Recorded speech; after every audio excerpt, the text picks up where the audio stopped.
Innal hamdalillah nahmaduhu wa nasta'inuhu wa nastaghfiruh wa na'udzu billahi min shururi anfusina wa sayyiati a'malina may yahdihillahu fala mudilla lahu wa may yudlil fala hadiya lahu asyhadu an la ilaha illallah wahdahu la syarika lah wa asyhadu anna muhammadan abduhu wa rasuluh alladzi la rasula wa la nabiyya ba'dah. Ya ayyuhalladzina amanu taqullaha haqqa tuqatih wa la tamutunna illa wa antum muslimun, amma ba'd. Bapak dan Ibu kaum muslimin dan kaum muslimat yang dirahmati oleh Allah Subhanahu wa taala. Pada malam hari ini kita lanjutkan pembahasan dari tafsir surah At-Taubah. Dimulai dari ayat yang ke-38. Allah Subhanahu wa taala berfirman, a'udzubillahi minasyaitonir rajim. Ya ayyuhalladzina amanu ma lakum idza qila lakum infiru fi sabilillahi thaqaltum ilal ardh araditum bil hayatid dunya minal akhirah fama mata'ul hayatid dunya fil akhirati illa qalil.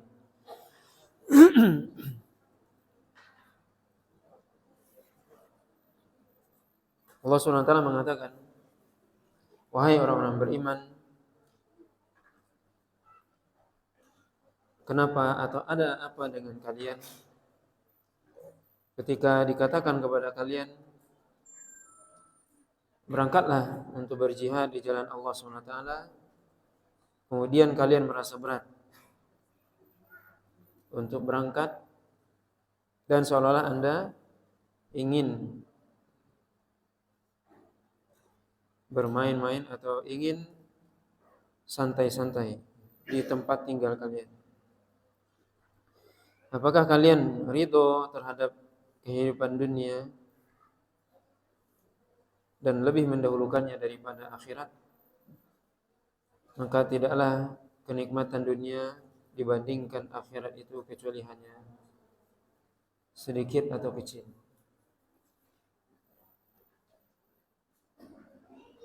Dalam ayat ini Allah SWT mengingatkan tentang kisah perang Tabuk, yaitu peperangan yang terjadi pada tahun ke-9 Hijriah, di mana dalam peperangan ini Nabi SAW akan berperang melawan orang-orang Romawi atau Rom di negeri Syam.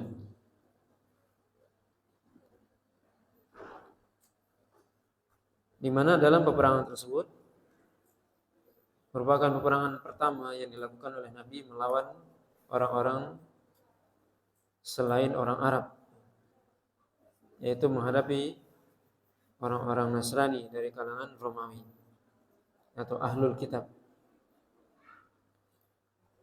Dan ini juga peperangan pertama yang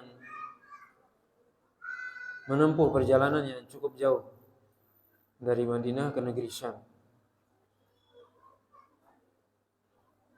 Dan kebetulan ketika itu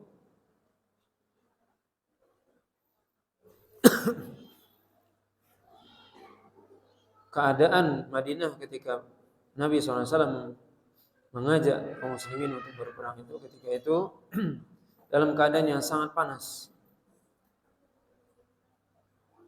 Udaranya, cuacanya sangat panas. Kemudian juga, tapi di sisi lain ketika itu lagi mau panen kurma. Maka ini sebuah ujian dari Allah SWT kepada kaum muslimin untuk berangkat ke medan jihad, memenuhi panggilan Allah dan Rasulnya, memerangi orang-orang Nasrani, orang-orang Ahlul Kitab dari kalangan Romawi ketika itu dengan jarak yang sangat jauh, kemudian perbekalan sangat sedikit, udaranya sangat panas, justru ingin atau akan panen kurma. Maka Allah SWT dalam ayat ini mengatakan pada orang-orang beriman, para sahabat ketika itu, malakum, yaitu ada apa dengan kalian, atau kenapa kalian ketika dipanggil untuk berjihad di jalan Allah SWT, tapi kalian merasa berat. Saqaltum artinya sangat berat, merasa berat. Saqaltum ilal ard artinya sangat merasa berat, kemudian seolah-olah Anda ingin ya tinggal saja, duduk saja, santai aja di tempat tinggal, tidak mau berangkat, tidak mau berjuang di jalan Allah SWT. Kemudian Allah SWT mengingatkan, araditum bil hayatid dunya minal akhirah, apakah kalian lebih menyukai kehidupan dunia dibandingkan akhirat? Apakah kalian lebih meridhai, menyukai kehidupan dunia, mencintai kehidupan dunia dibandingkan akhirat?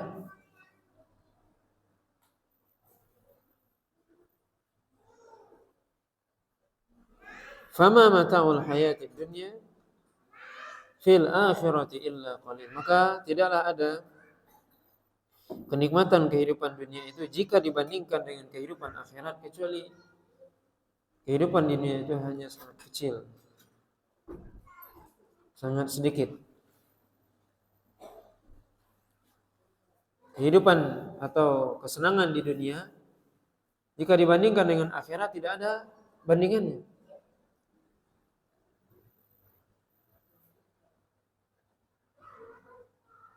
Rasulullah SAW menyebutkan dalam sebuah hadis yang diriwayatkan oleh Imam Muslim, memberikan gambaran tentang kehidupan dunia dengan akhirat. Nabi SAW mengatakan, mad dunya fil akhirati illa kama yaj'al isba'ahu hadhihi fil yam falyanzur bima tarji. Kata Rasulullah SAW, tidaklah dunia itu dibandingkan dengan akhirat kecuali seperti seseorang mencelupkan jarinya ke lautan, kemudian dia tarik kembali jarinya tersebut, kemudian dia bisa melihat seberapa banyakkah air laut yang bisa dia ambil atau terbawa oleh jarinya tersebut. Itulah kehidupan dunia. Dibandingkan dengan lautan yang sangat luas, nikmat yang ada di surga atau di akhirat tidak ada bandingannya dengan dunia. Kalau kita cerna hadis ini, kita bayangkan Nabi memberikan sebuah perbandingan. Kita memasukkan tangan kita ke dalam laut yang sangat luas, jari kita masukkan, kemudian angkat lagi jari itu. Ada nggak terbawa air di situ? Ya mungkin jari itu basah. Berapa persen jika dibandingkan lautan yang sangat luas? Itulah dunia. Itulah kenikmatan dunia. Yang mana kenikmatan dunia itu semuanya berakhir. Kenikmatan dunia hanya sebentar. Mendapatkannya susah, kenikmatannya sebentar. Setelah itu susah juga. Itulah dunia. Kalau kita mengetahui hakikat dunia, maka kita tidak akan tertipu dengan dunia. Tidak ada apa-apanya dunia itu. Kenikmatan dunia tidak ada apa-apanya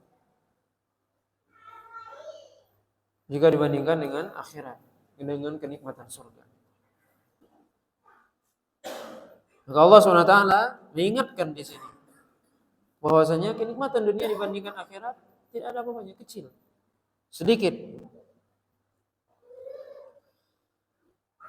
Ayat selanjutnya Allah SWT mengatakan, illa tanfiru yu'adzibkum adzaban alima wa yastabdil qauman ghairakum wa la tadurruhu syai'an wallahu ala kulli syai'in qadir. Kalau kalian tidak berangkat, tidak memenuhi panggilan Allah dan Rasulnya untuk berjihad, maka Allah SWT akan menyiksa kalian di dunia dan di akhirat dengan azab yang pedih, dan menggantikan kalian dengan kaum yang lain, dan itu sedikit pun tidak memberikan mudarat bagi Allah Subhanahu wa taala sedikit pun. Dalam ayat yang lain dalam surah Muhammad, Allah Subhanahu wa taala katakan, "In tatawallaw yastabdil qauman ghairakum tsumma la yakunu amsalakum." Kalau kalian berpaling dari perintah Allah dan Rasulnya, Allah gantikan kalian dengan suatu kaum yang kaum itu lebih baik, tidak seperti kalian, kata Allah Subhanahu wa taala. Dalam surah Al-Maidah Allah katakan, "May yartadda minkum an dinihi fasawfa ya'ti Allahu biqaumin yuhibbuhum wa yuhibbun." Kalau kalian murtad dari agama kalian, kata Allah Subhanahu wa taala, Allah Subhanahu wa taala akan datangkan suatu kaum yang kaum itu mencintai Allah dan Allah mencintai mereka. Ini peringatan yang sangat keras dari Allah Subhanahu wa taala. Jika kalian tidak berangkat berjihad, memenuhi seruan Allah dan Rasulnya, kalian akan disiksa, kata Allah Subhanahu wa taala, dengan azab yang pedih di dunia dan di akhirat. Dan kemudian Allah SWT akan menggantikan kalian dengan kaum yang lain. Dan itu tidak sulit bagi Allah SWT. Gampang, mudah. Dan Allah SWT maha kuasa atas segala sesuatu. Tidak ada yang sulit bagi Allah SWT. Allah maha kuasa atas segala sesuatu. Ini menunjukkan bahwasanya Allah SWT memerintahkan kita berjihad di jalan Allah SWT. Dan ketika kita berjihad, itu faedahnya kembali kepada kita, bukan kepada Allah. Allah nggak butuh kita. Allah tidak butuh kepada perjuangan kita, pengorbanan kita. Ya, Allah SWT tidak bertambah ilmunya, kekuasaannya, kekayaannya dengan kita berjihad. Sebaliknya juga tidak berkurang kekayaannya, ilmunya dan juga kekuasaannya dengan kita tidak ikut berjihad. Maka yang butuh itu adalah kita sendiri untuk berjuang di jalan Allah SWT. Faedahnya kembali kepada kita, bukan kepada Allah SWT. Maka ini Allah ingatkan.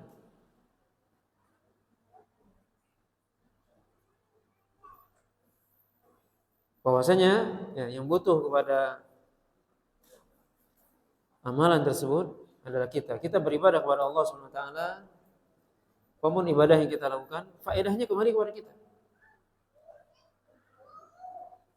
bukan kepada Allah SWT.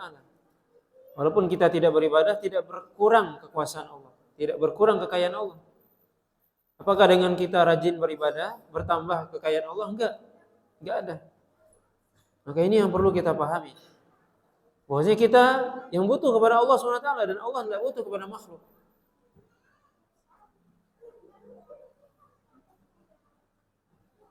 Allah katakan dalam ayat selanjutnya, illa tansuruh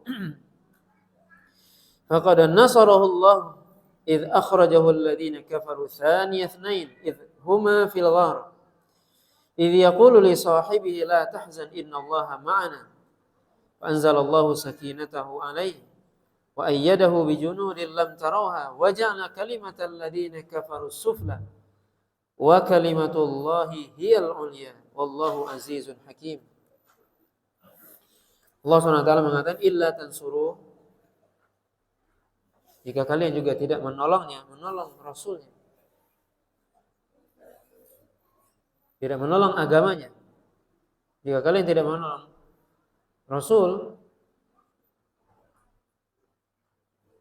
maka sesungguhnya Allah SWT telah menolongnya.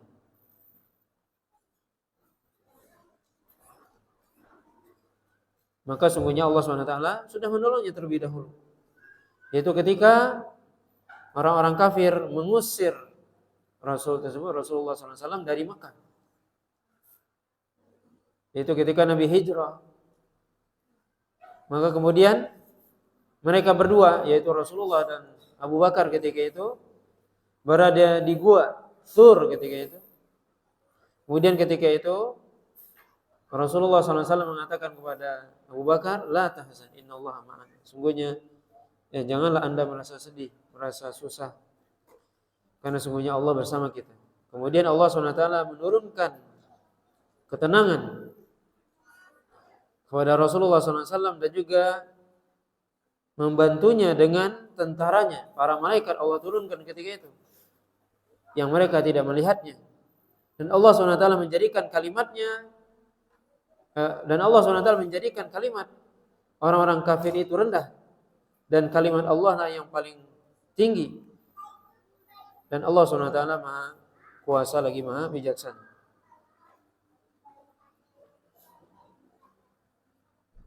Maka dalam ayat ini juga Allah SWT mengingatkan, kalau kalian tidak menolong Rasulullah SAW, tidak memenuhi panggilannya ketika Rasulullah SAW mengajak berjihad di jalan Allah SWT, maka Allah SWT akan menolong Rasul. Dan Allah sudah menolongnya.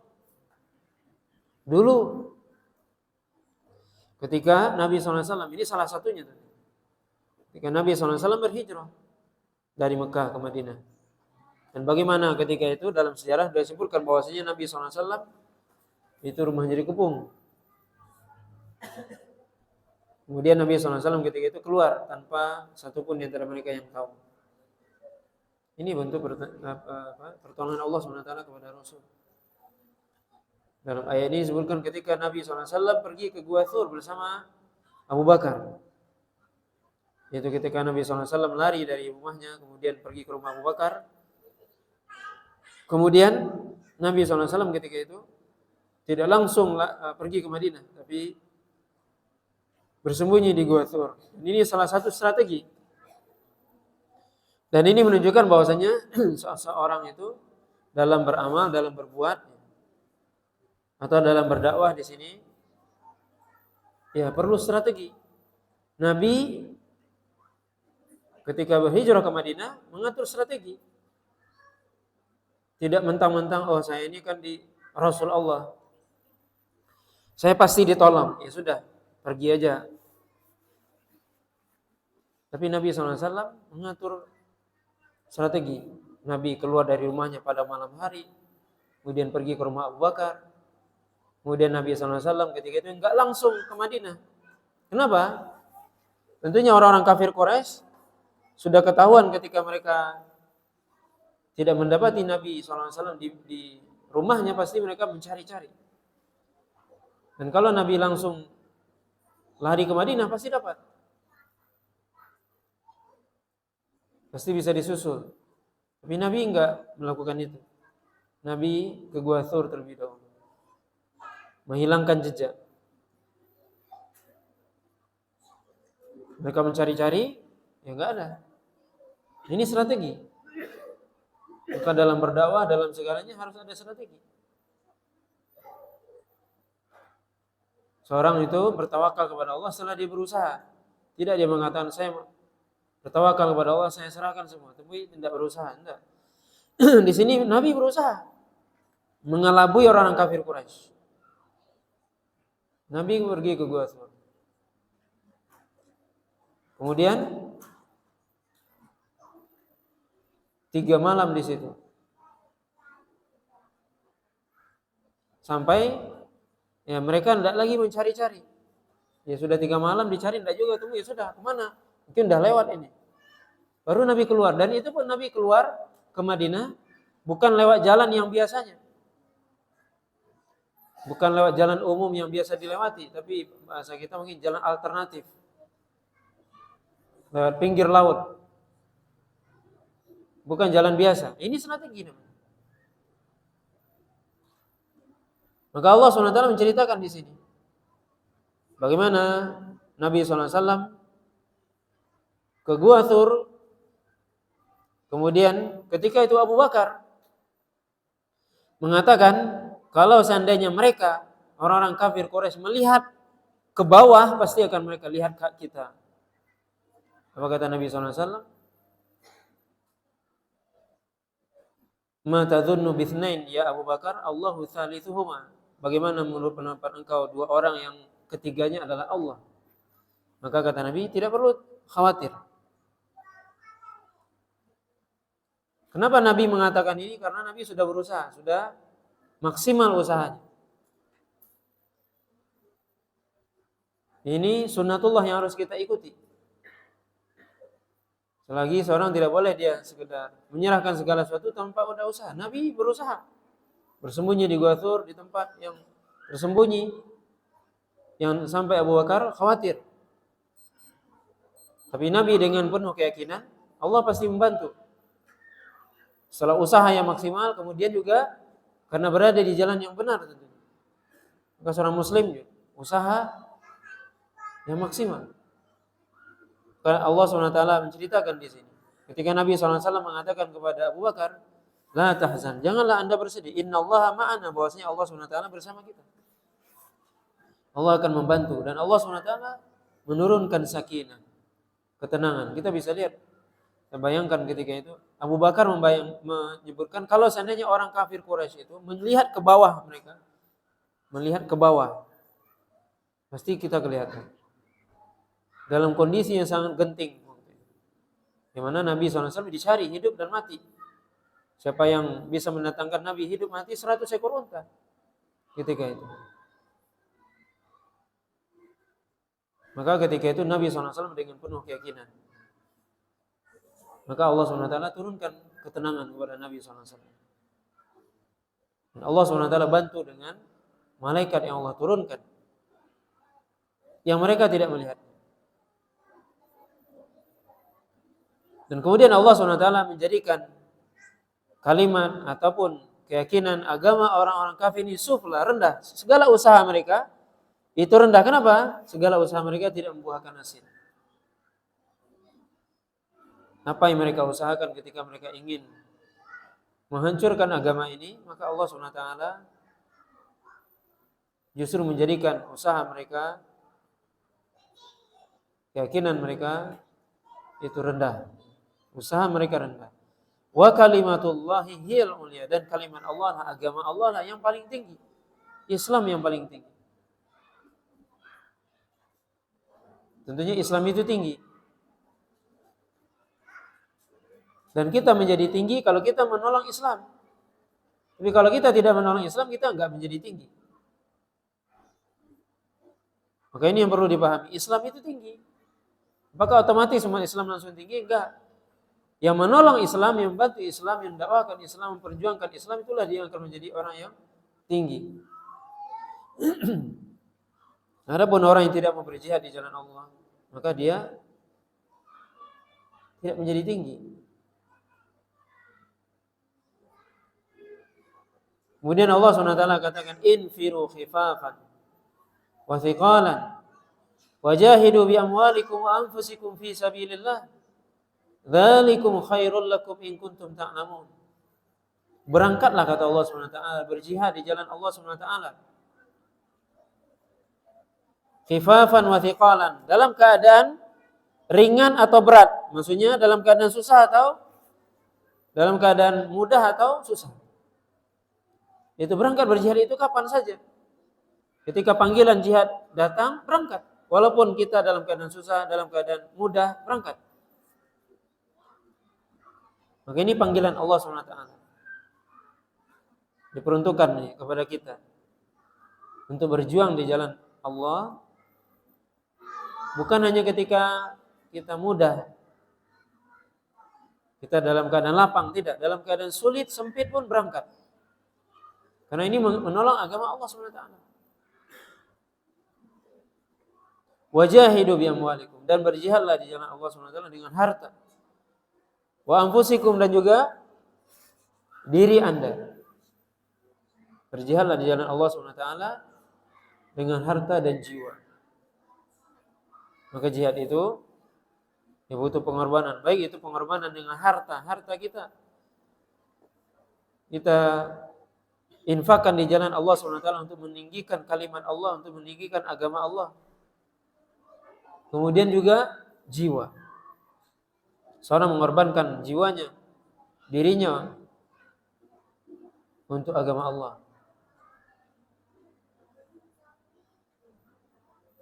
Dzalikum khairul lakum in kuntum ta'lamun. Dan itulah yang lebih baik, kata Allah SWT, jika kalian mengetahui. Maka ini adalah perintah dari Allah SWT untuk berjuang di jalan Allah SWT, untuk berjihad, berdakwah, baik dalam keadaan susah ataupun senang, dalam keadaan semangat atau tidak, tetap berjihad. Kemudian apa? Berjihad itu butuh pengorbanan. Apa yang dikorbankan? Harta. Harta yang Allah berikan dikorbankan. Kemudian mengorbankan jiwa.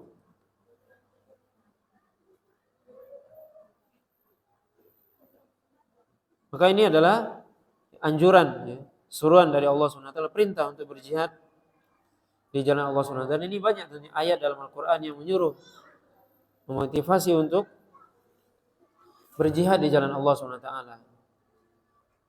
berkorban, memperjuangkan agamanya, menegakkan agama ini dengan harta, dengan tenaga, dengan pikiran, dengan jiwa, mengorbankan dirinya.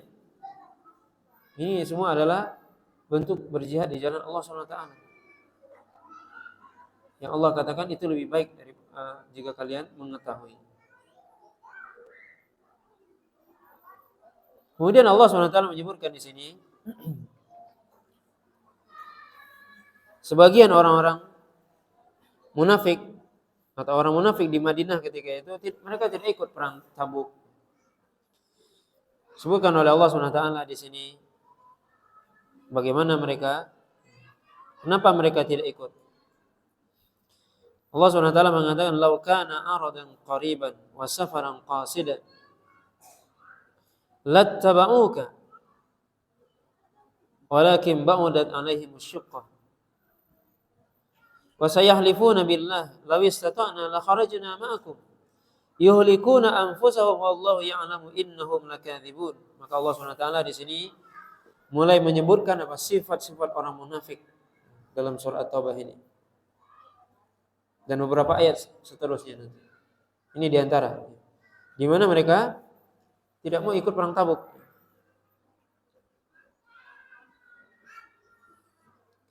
Kata Allah SWT memberikan sindiran. Kalau seandainya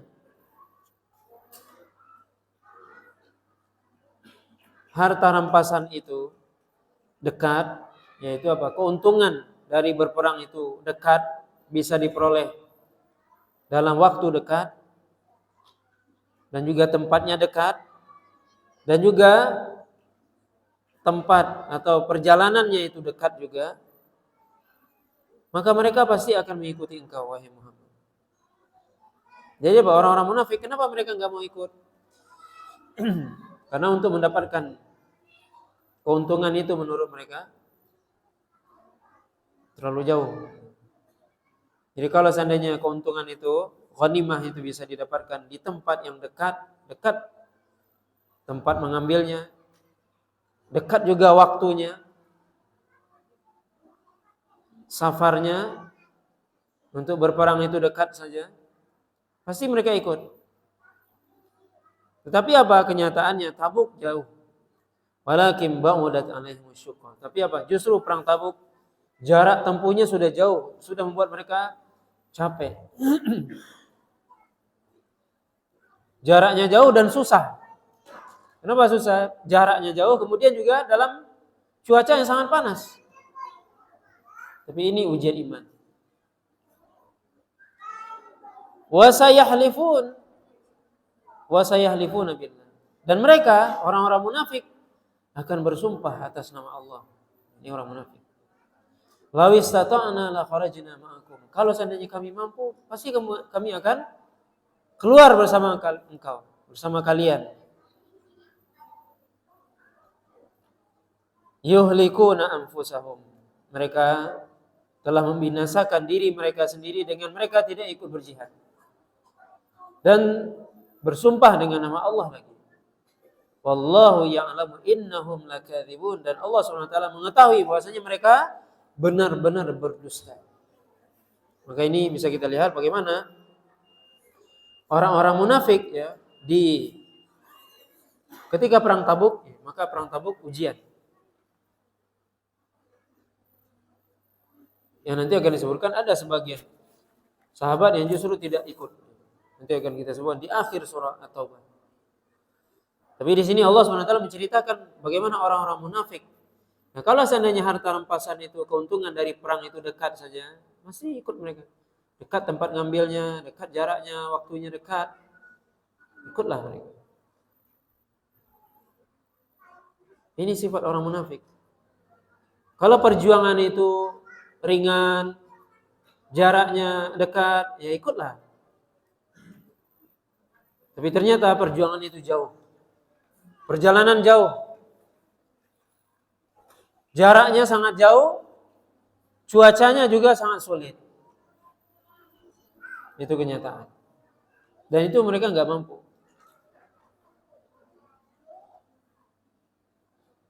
Maka ini apa? Dengan adanya perang Tabuk, semakin kelihatan siapa yang munafik dengan tidak. Dan munafik yang dimaksud dalam ayat ini dalam surah At-Taubah dan juga disebutkan para ulama, nifak yang disebutkan Al-Quran itu adalah nifak akbar. Itu nifak yang menyebabkan seorang keluar dari Islam. Yang dia memperlihatkan Islam secara zahirnya, tapi apa? Di dalam hatinya kufur. Itu nifak yang disebutkan dalam Al-Quran, dalam surah, terutama dalam surah At-Taubah. Bukan nifak amali atau nifak asghar yang kalau dia berkata berdusta, kalau dia dipercaya khianat. Itu nifak asghar. Walaupun itu tetap nifak. Tapi itu akan membawa kepada nifak akbar. Yang nifak akbar ini keluar dari Islam. Ini yang dimaksud di sini. Orang-orang munafik Madinah ketika itu.